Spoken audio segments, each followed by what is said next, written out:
Hey, what's up, folks? It's BG, and welcome back to the channel. Thanks for tuning back in again. I truly appreciate that.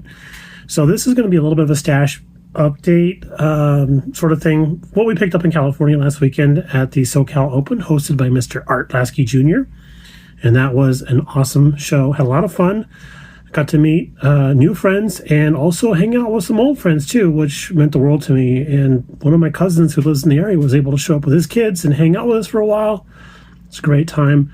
And then Mrs. BG and I got our steps in touring around the car show. Of course, they were playing copyright music and stuff. So filming was a bit of a challenge there, but you know, it is what it is. And that type of music does kind of set the feel for a car show. So nothing against them at all. But I do appreciate folks tuning in to watch the show contest table coverage, even though we couldn't have a lot of commentary going on there. So thanks again for tuning in to that. But before we show you the stash ad stuff, I wanted to share a story I thought was kind of funny. At our local IPMS meeting on this last Tuesday, the theme was organized racing vehicles from organized racing of any type, right? So I brought in the Curtis Midget and a couple other things, and the Curtis Midget won for the novice category.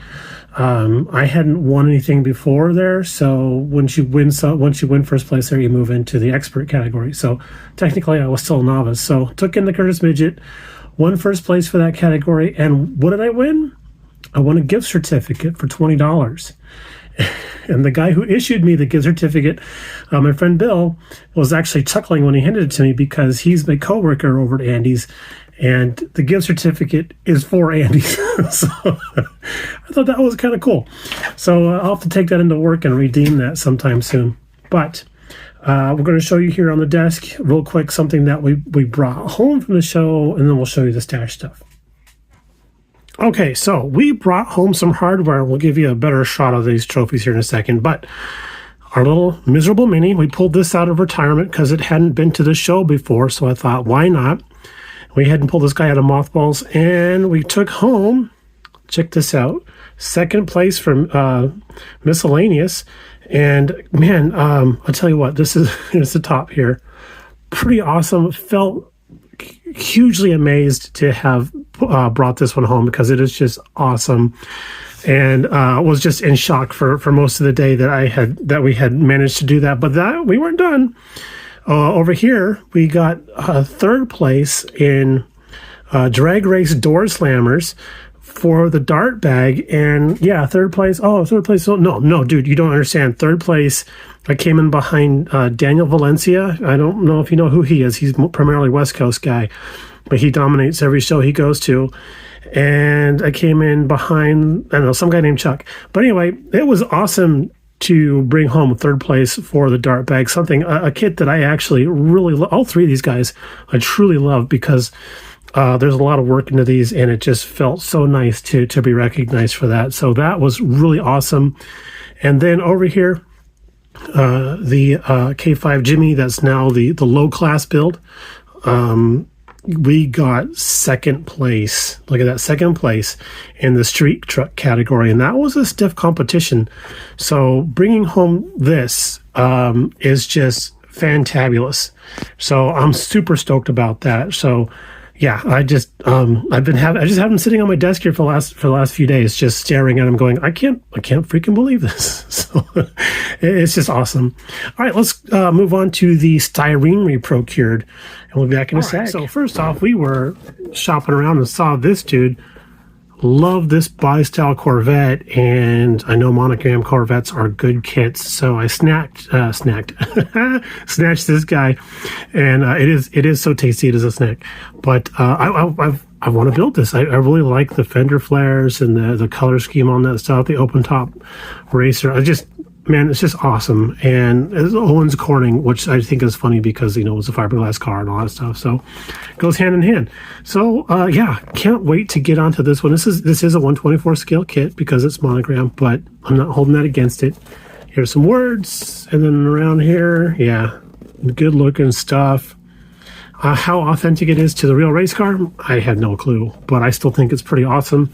So we'll set that there. And then this chap had this guy here, and I've been keeping my eye. I've seen so many guys on the YouTubes build this one, and I'm like, yes, I got to do this one here. I wasn't 100% sure on it until I saw this box art on the side. I'm like, that white and blue is so iconic, so we're going to go with that. We are not doing those wheels, that's for certain, but we'll do those most definitely. But I love that box art. That sucked me in pretty good there. And then off to the world of Japan, the Hasegawa Honda N360 N2 1969 edition. I gifted one of these to my buddy Mike for his birthday. Happy birthday, football. And I found this one for an awesome price at the show. So I was like, gotta hold the stash. Might as well fill it. So there we go there. This guy here is one of the Prestige series. And do you know what the Prestige series is for AMT? No? Comes with a pen holder. That's right.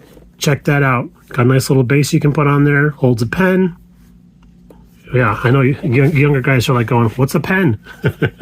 Anyway, the 65 Pontiac Bonneville, I freaking love these cars. That long rear deck, the swoopy roof line. Man, these things are just, they just say speed, right?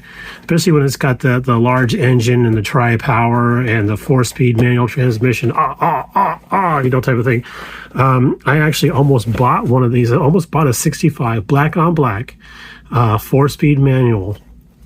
I don't remember what size engine it had, but it was monstrous. They wanted $5,000 for it, and I had just bought a brand new Honda. And yeah, I know, right? Yeah, I actually thought about taking the Honda back and going to the dealership that was selling this one and picking up that one and taking that home, because 5-speed manual Pontiac. Oh my God, that was awesome. But do you know what broke the deal for me? Was when I found out that it had these weird magnesium 8-lug wheels. I'm like, I'll never be able to replace those if anything ever happens to them. And trying to change out the wheels or the hubs or whatever might be problematic at best. So that actually broke the deal for me. Those wheels, which are awesome looking wheels, actually killed the deal for me. And then this guy here. Yes, I haven't cracked open the kit yet, but I have my note in there, how much I paid for it and where we got it at. Why am I putting it on the front? So yeah, the 70 Dodger, which is Dodger. It's a Dodger. 70 Dodge Charger RT, and I don't know. These things are freaking iconic. Love them. And there we go there. Beautiful looking model. And I do have one with the pink box art. I thought, you know what? I might as well get one with the green box art, the new re-release of it. So we went with that. I don't think there's anything new in that one compared to the pink box art one that came out a couple years ago. Back over to Japan, we have the Tamiya Toyota. And notice how it's spelled. A Toyota model AA, or as I like to say, the Toyota model I like to have my fun. Never seen anything like this before, and we were looking at it, and I was like, Mrs. BG was the one that was like, you need to get this. So we took a look inside. I'm like, oh, it's going to be some dinky little car, right? No, look at this. Oh my gosh. What a chunk. This is a big boy right here. So one of those deals where at this time in Japan, they were using like American automobile, because it might be like a Chrysler or something underneath here, but they're using a lot of American automobile frames and engines and other stuff to make their cars there. So very well could be an American underpinning going on here with some Japanese tweaks going on. But yeah, Toyota. This is how the name was spelled originally, and then I think in the 1960s or something, they changed it to a second T. But there you go there. And finally, got this guy here from Fujimi, the BMW Z4 GT3. Oh, this boy. This was my last purchase of the day. I was walking past a guy who was boxing up his stuff, and I'm like, what? And he goes, yeah, you like that? I'm like, yeah, sure. And he knocked $10 off the price for me. I was able to talk him down $10 off the price, so I was very happy about that. But this is a beautiful, beautiful car. I really like that, and its race trim. That is very cool. And I'm sure I can find decal sets. Gosh, I can't think of anybody right now. Maybe I was going to say Zoom On, but we can't get stuff from Zoom On anymore. But I'll bet Zoom On would have had decal sets for this particular model. So there's that. And then, truly last but not least, this guy, sort of ended up coming home with me because I found it at work yesterday. I was like, oh, sweet, awesome. So I bought it, bought it home. But I used to have one of these, right? Okay, so here's the thing. I bought this car the week before I saw that Pontiac Bonneville on sale. So I have both cars that I almost, one I actually drove home and one I almost took home. So I thought I got to do this. I got to buy this and take this home because now I can park them next to each other. And I think I'll do that Bonneville up as the way I had seen it, black on black, and this one I'll paint the color that mine was.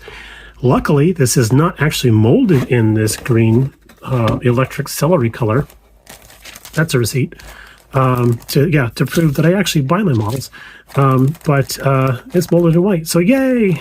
But it's a cute little car. I loved having this thing. I ended up selling it to my sister and brother-in-law after a while, and she loved the hell out of it. But then they ended up trading it in because they had kids and stuff and all that jazz. So you know how that goes, right? So there we go. That's the Stash Edge. Thank you all for tuning in. Hope you guys enjoyed this, and we'll talk to you a little bit in the future. We got more work on the Bronco to share. We just don't have a lot of bench time these days, and you all know why. But it's a happy deal, and I'm loving every second of it. Y'all take it easy, and we'll talk to you again in the future. Bye.